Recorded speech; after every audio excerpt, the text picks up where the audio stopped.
Islam itu sering disebut dengan peradabannya sebagai hadaratun nas, yaitu peradaban yang terbangun oleh teks-teks.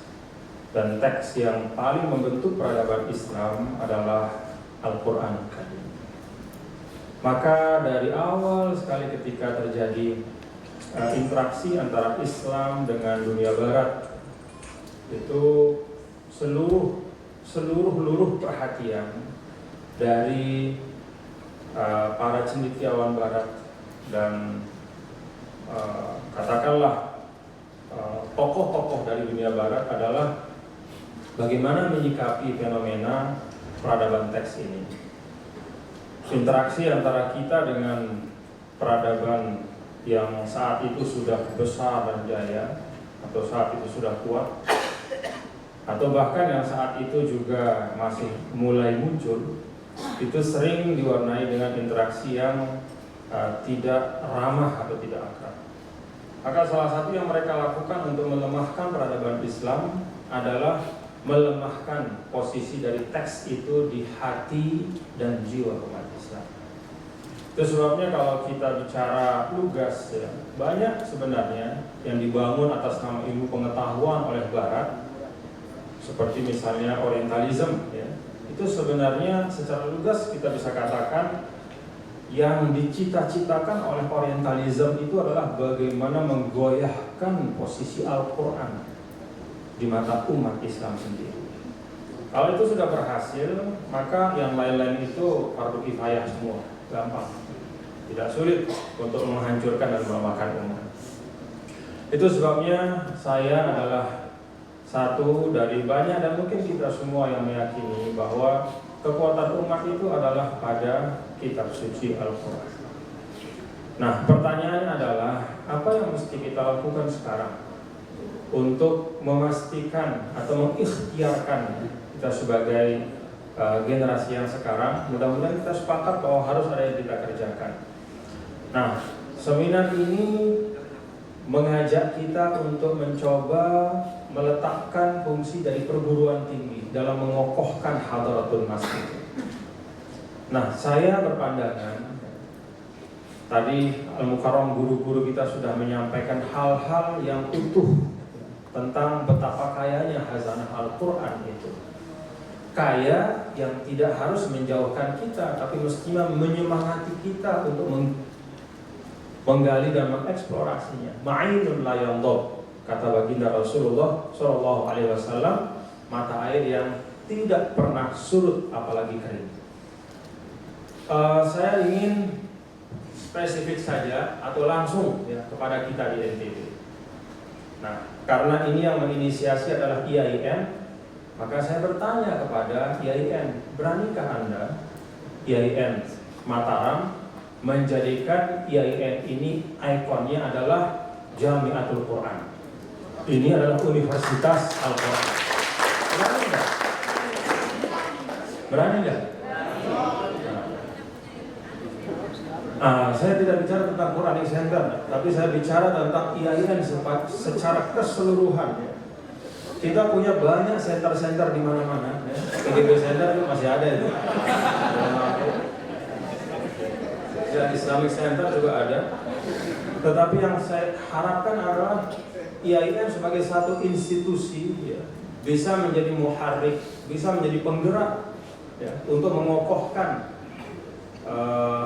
Al-Quran, perannya, dan peradaban Islam sebagai hadaratun nas. Kenapa hadaratun nas itu perlu dijaga? Karena kalau kita melihat kronologi dari hadirnya ungkapan hadaratun nas, itu lahir dari sebenarnya dari kelompok-kelompok yang sinis terhadap Al-Quran, terhadap hadis Rasulullah SAW, dan terhadap peradaban Islam klasik. Ketika mereka mengatakan hadaratun nas, itu didiametralkan dengan hadaratul aql. Seakan-akan teks itu bertentangan dengan akal. Padahal Islam tidak seperti itu. Di dalam teks-teks yang ada dalam Islam, itu sepenuh-penuhnya mengandung penghormatan terhadap akal dan semua keistimewaan akal yang diberikan oleh Allah Subhanahu wa Ta'ala. Maka yang saya harap dari IAIN, pertama, declare lah YIN sebagai Jamiatul Quran. Berani nggak? Mudah-mudahan berani. Nah, untuk itu maka ada beberapa hal yang menurut saya perlu betul dengan kerendahan hati, dengan kesepakatan lapang dada semua para pemangku amanah di YIN untuk menyepakatinya. Pertama, pastikan apa visi YIN itu. Apakah YIN ini hanya menjadi sekedar just another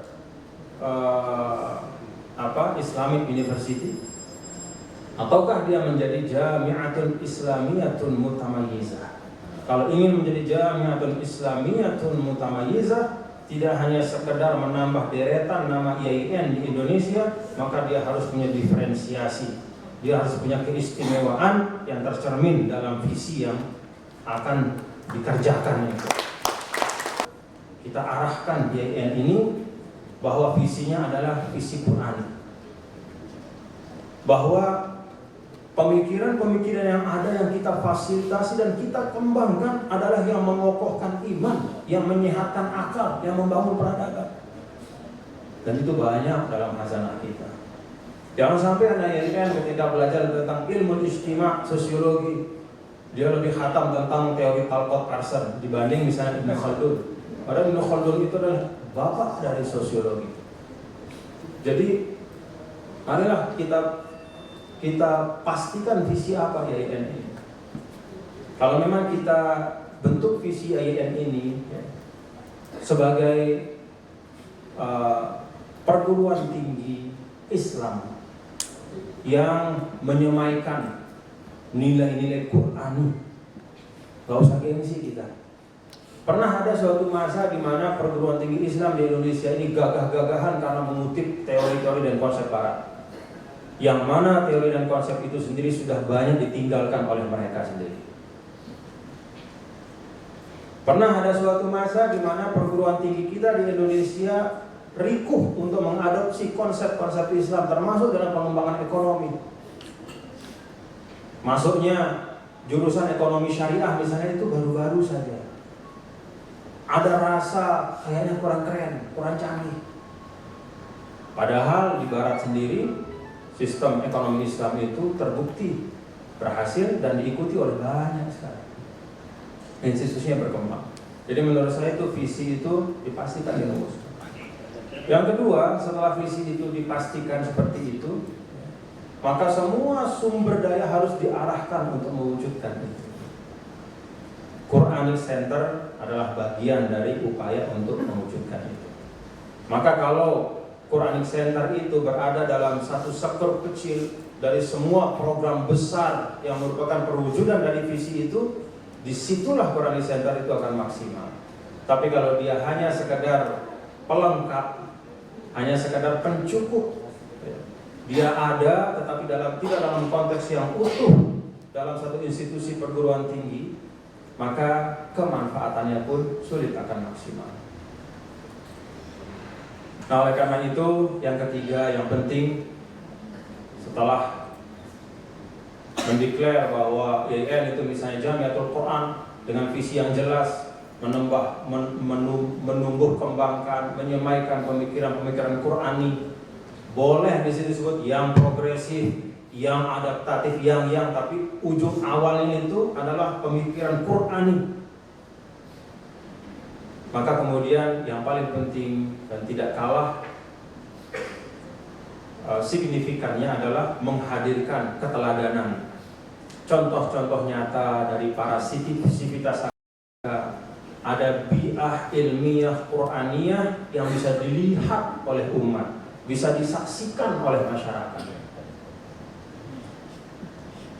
Anak-anak YIN tercermin padanya akhlak Qur'ani itu. Para dosen YIN juga tercermin dari konsep-konsep yang dituangkan dalam tulisan ataupun secara verbal, konsep-konsep Qur'ani. Ada keteladanan yang mahsus, ada keteladanan yang terlihat, musyahad oleh masyarakat.